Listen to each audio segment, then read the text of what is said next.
Aşkım uzağa git. Ay çok acıkmışlar.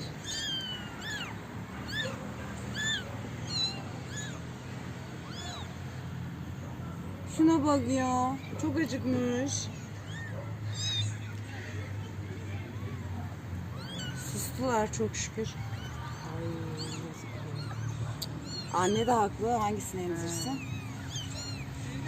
Canım. Tamam hayatım. Ay, o beni görmesin ama. Demeyeceğim artık.